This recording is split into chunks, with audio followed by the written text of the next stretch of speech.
बिस्मिल्लाहिर्रहमानिर्रहीम, अस्सलाम वालेकुम। आज हम करेंगे चैप्टर नंबर 18 के न्यूमेरिकल्स। लेकिन बहुत से कमेंट्स आ रहे हैं कि जिनमें कुछ स्टूडेंट्स कहते हैं कि सर चैप्टर नंबर 20 शुरू करें, कुछ कहते हैं चैप्टर नंबर 21 शुरू करें, कुछ कहते हैं कि चैप्टर नंबर 19 के शार्ट क्वेश्चंस पहले करा दें। तो देखिए, जिस चैप्टर्स के लिए सबसे ज़्यादा कमेंट्स हुए 20 या 21 के लिए, तो इंशाल्लाह हम नेक्स्ट वही उसी चैप्टर की वीडियोस शुरू करेंगे और मेरी कोशिश होगी कि नेक्स्ट वीक में कम से कम एक चैप्टर पूरे की वीडियोस अपलोड कर दी जाए, चाहे वो चैप्टर नंबर 20 हो या चैप्टर नंबर 21 हो। तो शुरू करते हैं न्यूमेरिकल्स चैप्टर नंबर 18 के। तो पहला न्यूमेरिकल क्या कहता है कि the current flowing into the base of a transistor is 100 micro ampere. कि जो कोई भी ट्रांजिस्टर है जिसकी बेस में से करंट फ्लो कर रहा है कितना, 100 micro ampere. Find its collector current, उसमें से कलेक्टर करंट कितना है, IC हमने फाइंड करना है। It's emitter current IE find करना है। एंड द रेशियो IC और IE, और IC और IE की रेशियो फाइंड करनी है। If the value of current gain beta is 100, अगर बीटा गेन की जो वैल्यू है इस फिनोमेना के लिए वो अगर हो 100 तक, ठीक है, 100 तक उसकी वैल्यू हो बीटा गेन की, तो बताएं IC IE और IC और IE रेशो इसका क्या आंसर आएगा। तो शुरू करते हैं इसको। सबसे पहले हम फाइंड करते हैं वैल्यू IC की, ठीक है। IC की वैल्यू फाइंड किस फार्मूले से करेंगे, हम एक फार्मूला पहले पढ़ के आ चुके हैं, और वो फार्मूला कौन सा था कि beta is equal to IC over IB। Beta is equal to IC over IB। अब अगर यहां पर आप गौर करें कि हमारे पास वैल्यू कौन कौन सी गिवन है, IB और बीटा की, तो बीटा और IB की वैल्यू गिवन है, लिहाजा हम IC को निकाल सकते हैं। तो IC is equal to beta into IB आ जाएगा, सही है। तो जस्ट वैल्यूज इसमें पुट करें, क्या वैल्यू आएगी 100, बीटा की वैल्यू 100 और IB की वैल्यू कितनी है 100 माइक्रो एम्पेयर, यानी 100 इंटू 10 टू रेज़ पावर -6, तो 100 इंटू 10 टू रेज़ पावर -6 इसकी वैल्यू आएगी। और जो इसको सॉल्व करके आंसर आता है IC का, वो कितना आता है 10 मिली एम्पेयर, यानी IC की वैल्यू हम यहाँ से फाइंड कर सकते हैं। अब नेक्स्ट वैल्यू फाइंड करते हैं IE की। तो ट्रांजिस्टर वाले टॉपिक में ही हम एक और फार्मूला पढ़ के आ चुके हैं, और वो फार्मूला कौन सा है, IE is equal to IC plus IB, ठीक है। ये दो फार्मूले इसमें यूज होंगे जो हम पहले ट्रांजिस्टर वाले टॉपिक में पढ़ के आ चुके हैं। तो वैल्यूज पुट करते हैं, IE is equal to, IC की वैल्यू कितनी निकली है 10 मिली एम्पेयर, यानी 10 into 10 to raise power -3 ampere आएगा, ठीक है। IB की वैल्यू कितनी है प्लस IB 100 माइक्रो एम्पेयर, यानी 100 इंटू 10 टू रेज़ पावर -6 आएगा, ठीक है। तो इसको सॉल्व करने से जो IE की वैल्यू आ रही है वो कितनी आ रही है 10.1 मिली एम्पेयर, ठीक है। इसको कैलकुलेटर सॉल्व कर लेना है। तो IE की वैल्यू 10.1 मिली एम्पेयर आ रही है। तो IC भी फाइंड हो गया, IE भी फाइंड हो गया। अब हम करते हैं IC बाई IE का आंसर क्या आएगा। तो IC by IE, IC by IE, तो IC की वैल्यू कितनी है 10 मिली एम्पेयर, तो 10 into 10 to raise power -3 ampere, और IC की वैल्यू IE की कितनी है 10.1 मिली एम्पेयर, यानी 10.1 into 10 to raise power -3 ampere इसका आएगा। तो IC की वैल्यू पुट की और IE की वैल्यू पुट की, और इससे जो इस रेशियो का आंसर आएगा वो 0.99 आएगा, और इसके साथ कोई यूनिट नहीं आएगी क्योंकि रेशियो की कोई यूनिट नहीं होती। तो ये था हमारा आसान सा न्यूमेरिकल नंबर 1। तो अब हम देखते हैं कि हमारा जो न्यूमेरिकल नंबर 2 है वो हमें क्या कहता है, कि असल कहानी तो अब शुरू हुई है, ठीक है। आसान सा न्यूमेरिकल है, जैसे एक दो ट्रिक है, बस वो याद रखनी है। तो figure shows a transistor which operates a relay as the switch S is closed, कि ये एक फिगर है जो हमें क्वेश्चन में गिवन है, और उसमें क्या कहा गया है कि ये ट्रांजिस्टर के साथ हमने एक रिले सिस्टम भी अटैच किया हुआ है, और ये रिले तब हमारे पास ऑपरेट होगी जब स्विच S क्लोज होगा, ठीक है। जब हम स्विच S को क्लोज करेंगे तो रिले ऑपरेट होगी, अदरवाइज नहीं होगी। The relay is energised by a current of 10 milli ampere, इस रिले को एनर्जाइज करने के लिए करंट भी तो चाहिए, और वो करंट कितना आ रहा है 10 मिली एम्पेयर है। ठीक है, ये हमने कोई वोल्टेज सोर्स लगाई है वीसीसी जिसकी वैल्यू है 9 वोल्ट, जिसकी वजह से एक करंट फ्लो करेगा जिसको हमने IC का नाम दिया कलेक्टर करंट, और वो इस रिले को एनर्जाइज करेगा और उस कलेक्टर करंट IC की वैल्यू कितनी है 10 मिली एम्पेयर। तो calculate the value RB which will just make the relay operate. RB की वैल्यू हमने फाइंड करनी है जो कि इनपुट रेजिस्टेंस है कि जिसके जरिए से हम रिले को ऑपरेट करेंगे। तो the current gain beta of the transistor is 200। बीटा की वैल्यू कितनी है 200 दी हुई है। When the transistor conducts its base emitter voltage can be assume to be 0.6 volt है कि जब ये कंडक्ट करेगा, ठीक है, करंट फ्लो करेगा, तो जो बेस एमिटर के क्रॉस वोल्टेज ड्रॉप होगा वो कितना है 0.6 वोल्ट है। तो क्वेश्चन में क्या कहा गया है इसको दोबारा से हम रिपीट कर लेते हैं। क्वेश्चन में देखिए कहता है कि एक IC करंट है 10 × 10⁻³ एम्पेयर जिसकी वजह से रिले एनर्जाइज होगी, बीटा 200 तक है, और जो बेस एमिटर के क्रॉस वोल्टेज ड्रॉप हो रहा है वो 0.6 वोल्ट है, और जो VCC हमने बैटरी कोई भी बैटरी अटैच की है जो हमें 9 वोल्ट तक दे रही है, और RB की हमने वैल्यू का करनी है, फाइंड करनी है। तो देखते हैं कि हम किस तरह से ये फाइंड करते हैं। तो एक इसको शुरू करने से पहले एक चीज़ याद रखें कि ये हमारे पास कौन सा है, ये कॉमन एमिटर कॉन्फ़िगरेशन हुई हुई है कि जिसमें एक चीज़ बस याद रखें कि अगर वो चीज़ याद रहेगी तो ये सारा न्यूमेरिकल हलवा हो जाएगा। तो बेस एमिटर, ठीक है, बेस एमिटर के क्रॉस हम क्या देंगे, इनपुट देंगे, हम इसको इनपुट देते हैं, और बेस एमिटर जंक्शन के क्रॉस हम इसको इनपुट देते हैं, और कलेक्टर एमिटर के क्रॉस हम इससे आउटपुट लेते हैं। बस ये इसमें याद रखना है। अब ये बताने का मकसद क्या है वो हम आगे जाके आपको चला बताएंगे। तो देखिए वैल्यू फाइंड क्या करनी है, RB की वैल्यू हमने क्या करनी है, फाइंड करनी है। तो RB की वैल्यू फाइंड करने के लिए हमें सबसे पहले IB की वैल्यू फाइंड होना चाहिए। ठीक है, IB का पता होना चाहिए, और क्यों पता होना चाहिए ये भी आगे जाके हम इंशाल्लाह आपको बताएंगे। तो IB की वैल्यू हम कैसे फाइंड करें, देखिए बीटा क्या होता है, ठीक है, यहां से सॉल्यूशन, बीटा हमारे पास होता है IC ओवर IB। तो यहां पर आप देखिए कि हमें कौन सी वैल्यू गिवन है, तो हमें जो वैल्यू गिवन है वो IC की वैल्यू है और बीटा की वैल्यू गिवन है, और IB की फिर हम यहां से फाइंड कर सकते हैं। तो IB is equal to IC over beta. ठीक हो गया।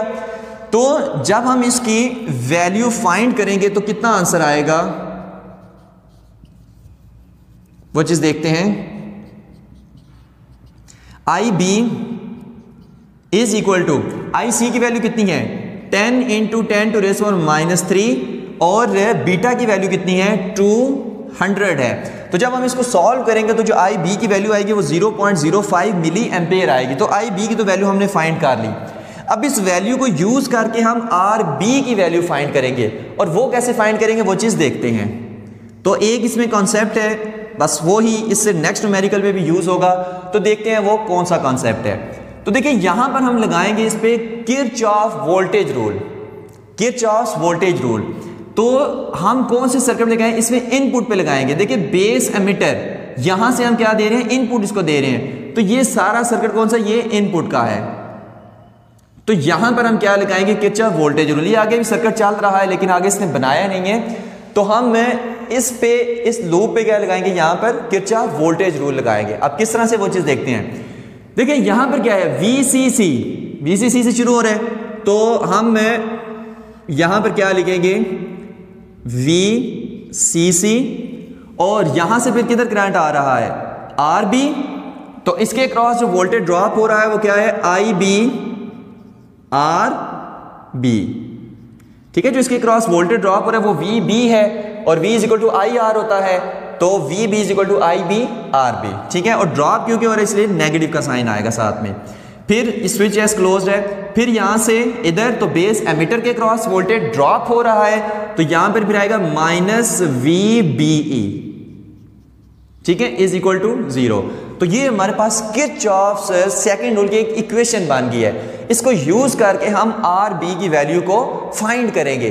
अब किस तरह से फाइंड करेंगे वो चीज देखते हैं। वी सी सी हमने यहां से फाइंड क्या करना है, आई बी आर बी, तो इसको हम सेपरेट कर लेते हैं। तो I B R B is equal to V C C minus V B E. ठीक हो गया, आई बी आर बी को उधर जाके उधर लेके तो प्लस हो गया है।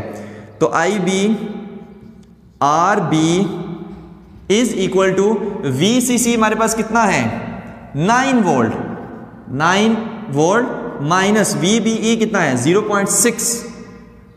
तो आई बी आर बी जो हमारे पास आएगा वो कितना आएगा 8.4 वोल्ट आएगा। ठीक हो गया, तो यहां से अब हम आर बी की वैल्यू को फाइंड कर सकते हैं। तो आर बी की वैल्यू हम किस तरह से फाइंड करेंगे वो चीज देखते हैं।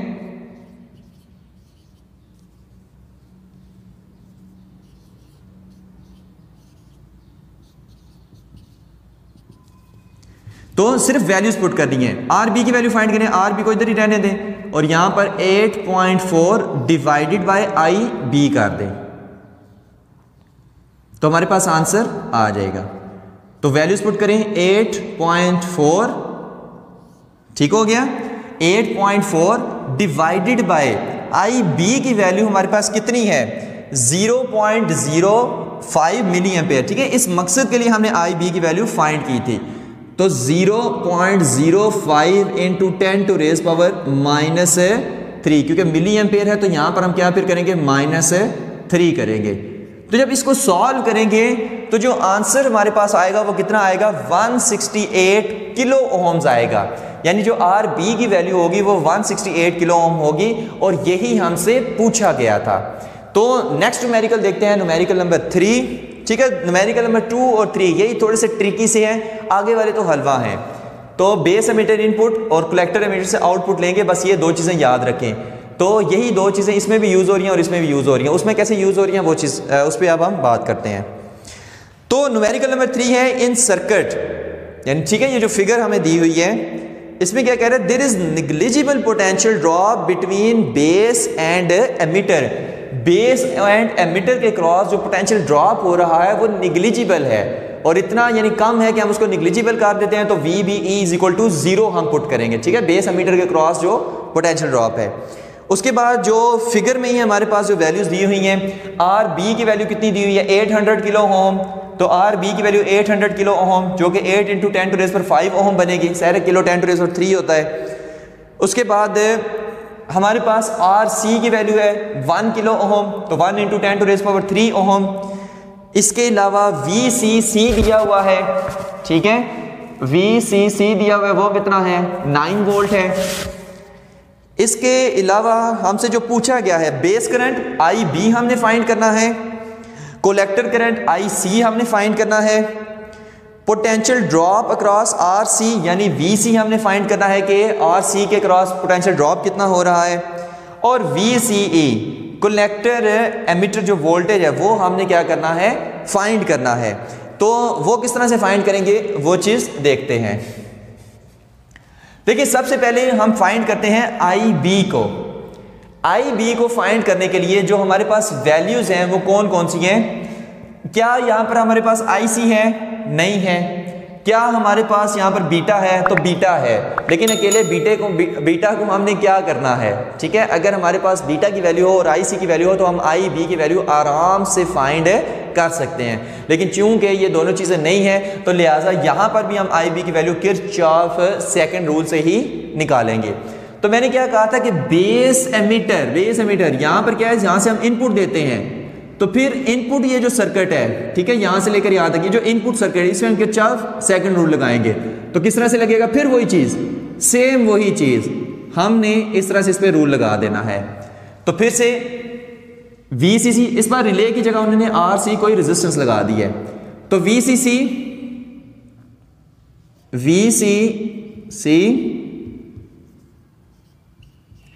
माइनस आई बी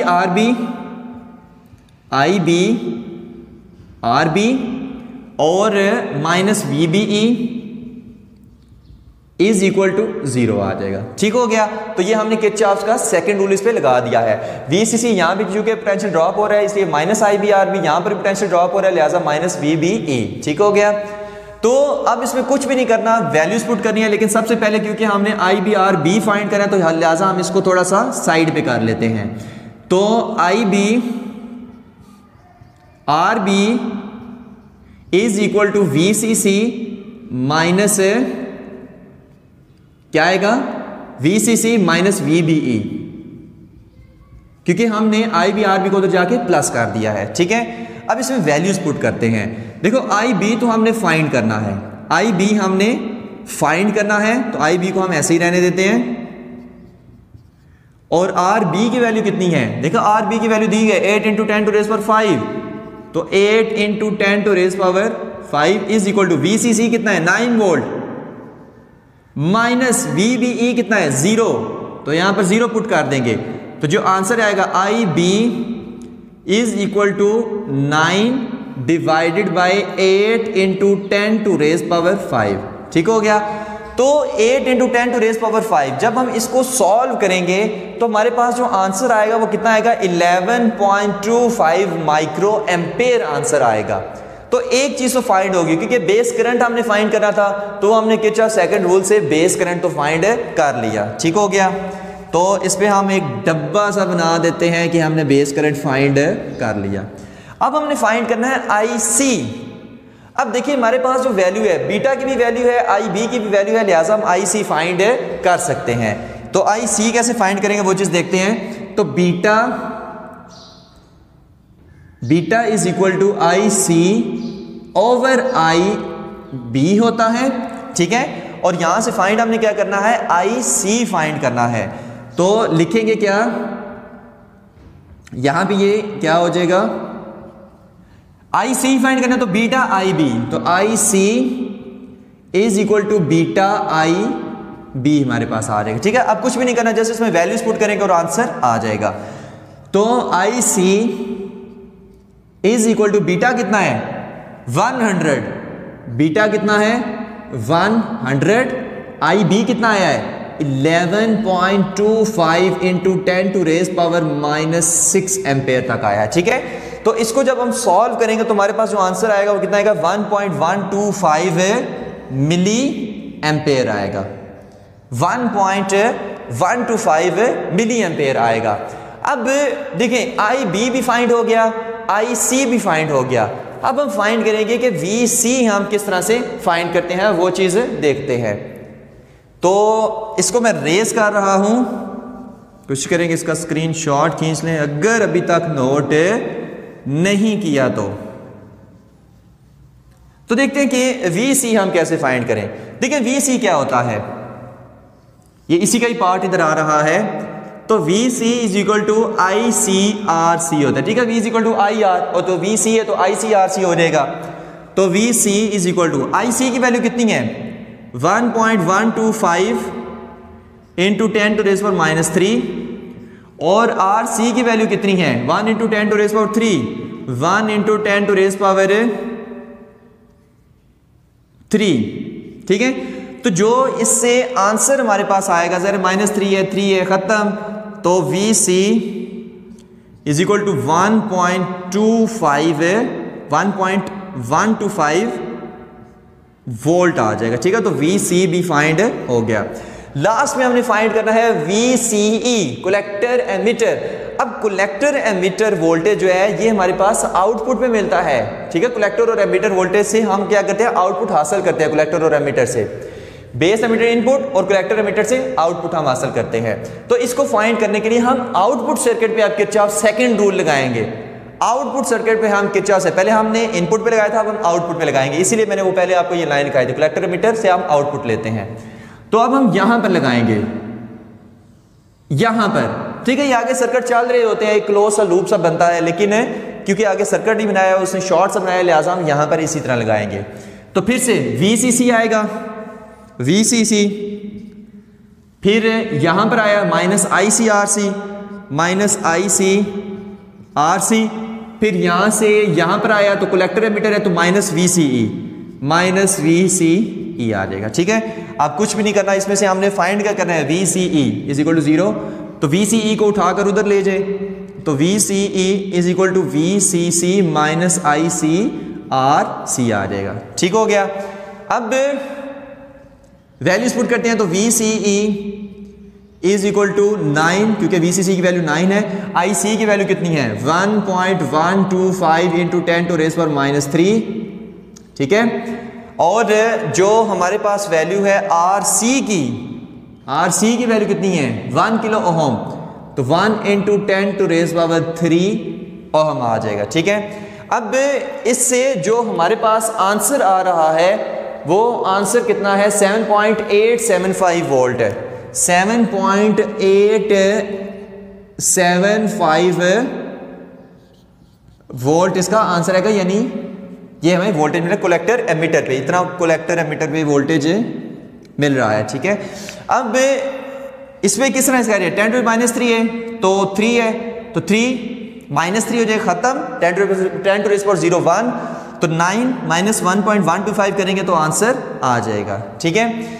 तो यहां तक ये था हमारा न्यूमेरिकल नंबर 3। IB भी फाइंड, IC भी फाइंड, VC भी फाइंड और VCE भी फाइंड, और यही चारों वैल्यूज हमें फाइंड करने को कहा गया था। अब हम करते हैं अपना न्यूमेरिकल नंबर 4।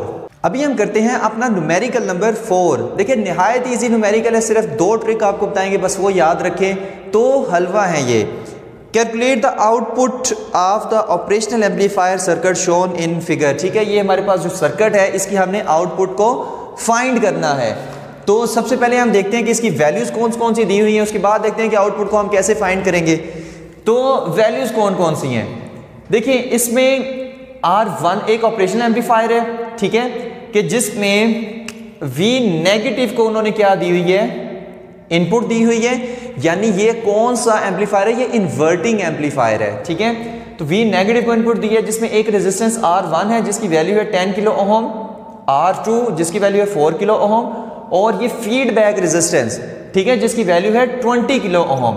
और जो वोल्टेज हमने R1 को दिया वो कितना 5 वोल्ट है, जिसको V1 का नाम दिया है, और R2 के क्रॉस जो वोल्टेज हमने दिया है वो कितना है, -2 वोल्ट है। और V आउटपुट हमने क्या करनी है, फाइंड करनी है। अब वो किस तरह से फाइंड करेंगे वो चीज़ देखते हैं। देखिए एक आसान सा ट्रिक, सोखा सा ट्रिक है। आपने क्या करना है, रजिस्टर के क्रॉस 2 सर्कल लगा लेने हैं। ठीक है। एक ये सर्कल, एक ये सर्कल, इसके क्रॉस भी 2 सर्कल, ये सर्कल, ये सर्कल, इससे क्रॉस भी 2 सर्कल, ये सर्कल, ये सर्कल। ठीक है। अब यहां पर देखिए V पॉजिटिव को हमने क्या किया, ग्राउंड किया, यानी 0 वोल्ट है। तो वर्चुअल ग्राउंड के हिसाब से V नेगेटिव ये भी कितने पे होगा, फिर 0 वोल्ट पर ही होगा। ठीक है। वर्चुअल ग्राउंड वाला रूल मैं टॉपिक में पढ़ा चुका हूं। तो ये सर्कल लगाने के बाद आपने नेक्स्ट काम क्या करना है, देखिए सर्कल के इस तरफ कौन सी वैल्यू है, 5 वोल्ट, तो यहां पर आपने लिख लेना है 5 वोल्ट। और रेजिस्टर के इस तरफ जो सर्कल है ये किसके साथ अटैच है, 0 वोल्ट के साथ। यहां पर देखें ये किसके साथ अटैच है, 0 वोल्ट, तो इस सर्कल के ऊपर आपने लिख लेना है 0 वोल्ट। यहां पर देखें ये सर्कल रेजिस्टर के इस साइड कितना हमने वोल्टेज दिया, -2 वोल्ट, तो आपने यहां पर लिख लेना है -2 वोल्ट। और ये वाली रेजिस्टर का की तरह ये वाला जो सर्कल है रेजिस्टर के इस तरफ, इसके ये किसके साथ अटैच है, 0 वोल्ट के साथ। यहां पर ये देखें 0 वोल्ट, तो यहां पर आपने लिख लेना है 0 वोल्ट। ठीक है। यहां पर देखें ये वाला सर्कल किसके साथ अटैच है, 0 वोल्ट के साथ, ये वाला सर्कल, तो आपने लिखना है 0 वोल्ट। और ये वाला सर्कल किसके साथ अटैच है, V आउटपुट के साथ, तो यहां पर आपने लिखना है V आउटपुट। ठीक है। ये चीजें करने के बाद अब आपने क्वेश्चन को सॉल्व करना शुरू करना है। देखिए यहां पर हम लगाएंगे किरचॉफ फर्स्ट रूल कि आने वाला करंट जाने वाले करंट के बराबर होता है सर्किट में किसी भी पॉइंट पर। तो अगर हम इस पॉइंट को देखें तो इस पॉइंट में कौन कौन सा करंट आ रहा है, यहां से ये वाला आ रहा है। देखिए R1 के क्रॉस जो करंट है उसको I1 कहेंगे, R2 के क्रॉस I2, R3 के क्रॉस जो करंट है उसको I3 करंट का नाम देंगे। तो इस पॉइंट के अंदर देखते हैं कौन कौन से, पहले देखना है इस पॉइंट के अंदर कौन कौन से करंट आ रहे हैं। तो इस पॉइंट के अंदर एक ये करंट आ रहा है, ये I1, तो आपने इधर लिख देना है I1। एक इस पॉइंट के अंदर ये वाला करंट आ रहा है I2, तो plus I2 is equal to इस पॉइंट से दूर कौन सा करंट जा रहा है I3, तो इज इक्वल टू I3। तो इसमें जो करंट आ रहा है वो I1 है, I1 आया, I2 आया, तो दोनों को हमने प्लस कर दिया क्योंकि दो करंट इस पॉइंट के अंदर आ रहे हैं। इस पॉइंट से दूर कितना जा रहा है? I3, एक ही करंट, तो इज इक्वल टू I3। और किरचॉफ का फर्स्ट रूल कहता है कि आने वाला करंट जाने वाले करंट के बराबर होगा। तो अब हम इसको सॉल्व करते हैं। बताते हैं इस सर्कल हमने क्यों लगाए थे। तो देखिए I1 की जगह मैं लिख सकता हूं V/R1 प्लस I2 की जगह V/R2, क्योंकि I is equal to V/R होता है, तो V/R3 लिख सकते हैं। अब ये क्या है? ये पोटेंशियल डिफरेंस है अक्रॉस R1। अब हम बताते हैं कि सर्कल क्यों लगाए थे। पोटेंशियल डिफरेंस अक्रॉस R1, तो ये है R1। अब दो पॉइंट्स के दरमियान पोटेंशियल डिफरेंस है, एक ये पॉइंट और एक ये पॉइंट, और यहां पर इस पॉइंट पे क्या था? 5 वोल्ट, इस पे 0 वोल्ट। तो यहां पर हम लिखेंगे 5 वोल्ट किसका था? V1 का। तो यहां पर हम लिखेंगे V1 minus 0 divided by R1 plus यहां पर I2 के क्रॉस ये वाला सर्किट किससे अटैच है? -2 वोल्ट से, और -2 वोल्ट क्या है? V2 का हमने इसको नाम दिया है। तो यहां पर हम करेंगे V2 रेजिस्टर के इसके इस तरफ कौन सा है? 0 volt, -0 volt divided by R2। ठीक है, क्योंकि रेजिस्टर के क्रॉस हम दो पॉइंट्स के क्रॉस पोटेंशियल देते हैं, यहां से यहां करंट जिस तरफ जा रहा हो, हायर माइनस लोअर। ठीक है, तो हायर पोटेंशियल से लोअर की तरफ जाता है तो पोटेंशियल डिफरेंस भी ज़ाहिर होगा। तो 5 - 0 यहां पर है, -2 -0 यहां पर है, और यहां पर पोटेंशियल डिफरेंस कितना है? 0 - V output is equal to 0 - V output over R3। ठीक हो गया जी। तो यहां तक ये काम, इसलिए हमने सर्कल लगाए थे। V1 -0, V2 -0, 0 - V output divided bye R1 divided by R2 divided by R3। तो V1 कितना है? 5 वोल्ट, तो 5 - 0 डिवाइडेड बाय R1 की वैल्यू कितनी है? 10 किलो ओम। तो यहां पर हम सिर्फ 10 लगाएंगे, क्योंकि देखिए यहां पर भी इज इक्वल टू के इस तरफ भी किलो ओम और इज इक्वल टू के उस तरफ भी किलो ओम में वैल्यूज आएंगी। तो किलो ओम यहां पर भी, किलो ओम यहां पर भी, तो एक दूसरे को कैंसिल आउट कर देंगे। तो 5 - 0 डिवाइडेड बाय सिर्फ 10 हम फिर लिखेंगे, प्लस V2 हमारे पास कितना है? -2, तो -2 - 0 डिवाइडेड बाय -2 - 0 R2 कितना है? R2 कितना है? 4 किलो ओम। तो यहां पर 4 is equal to 0 - V output divided by R3 कितना है? 20 किलो ओम। तो यहां पर हम लिखेंगे 20। ठीक हो गया। तो 5 - 0 5 divided by 10 plus -2 divided by 4 plus -2 divided by 4 is equal to -V output over 20 आ जाएगा। ठीक है, तो 5 divided by 10 -2 divided by 4 is equal to -V output divided by 20। कितना आ जाएगा? 1/2 -1/2 is equal to -V output over 20। तो 0 is equal to -V output over 20। तो V आउटपुट हमारे पास कितना आ जाएगा? 0 आ जाएगा। ठीक है, और यही उसने क्वेश्चन में पूछा हुआ था कि V आउटपुट की वैल्यू कितनी आएगी। भाई V आउटपुट की जो हमारे पास वैल्यू आएगी वो 0 वोल्ट तक आएगी। ठीक है, 0 वोल्ट आएगी। तो अब हम देखते हैं इस चैप्टर का लास्ट न्यूमेरिकल जो कि numerical number 5, calculate the gain of non inverting amplifier. कि ये जो हमें फिगर में एक नॉन इन्वर्टिंग एम्पलीफायर नजर आ रहा है, इसकी गेन बताएं कितनी है। यानी G हमने क्या करना है? फाइंड करना है, जबकि इसमें R1 की वैल्यू कितनी है? 10 किलो ओम, और R2 की वैल्यू कितनी है? 40 किलो ओम। ठीक हो गया, और G हमने फाइंड करना है। यहां पर देखिए हमने इनपुट V पॉजिटिव को दी हुई है। ठीक है, यानी ये कौन सा एम्पलीफायर है? ऑपरेशनल एम्पलीफायर है, ये नॉन इन्वर्टिंग एम्पलीफायर है। अब इसमें गेन मालूम करने का फार्मूला नहायत ही आसान न्यूमेरिकल है। ये 1 + R2 डिवाइडेड बाय R1। ठीक है, non operational amplifier as non inverting amplifier के टॉपिक में लास्ट में हमारे पास ये फार्मूला आया था। तो वैल्यूज बस पुट करें 1 प्लस R2 कितना है 40 kilo ohm, 40 kilo ohm, R1 कितना है 10 किलो ओहम। तो ये इससे गया 10 1s are 10, 10 4s are 40। तो गेन हमारे पास कितना आया 1 प्लस 4 और गेन की वैल्यू हमारे पास आएगी 5। तो बस इतना छोटू सा ये न्यूमेरिकल था। तो यहाँ पर हमारे न्यूमेरिकल चैप्टर 18 के ख़त्म होते हैं और यहाँ पर होती है हमारी हैप्पी एंडिंग चैप्टर नंबर 18 की।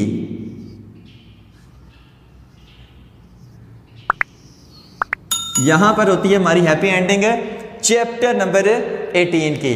तो होप्स हो कि आपको सारा समझ आ गया होगा, सारे न्यूमेरिकल समझ आ गए होंगे। एक और चीज़ बल्कि रह गई थी, हैप्पी एंडिंग लिखना। ठीक है, तो थैंक यू वेरी मच, अल्लाह हाफिज़।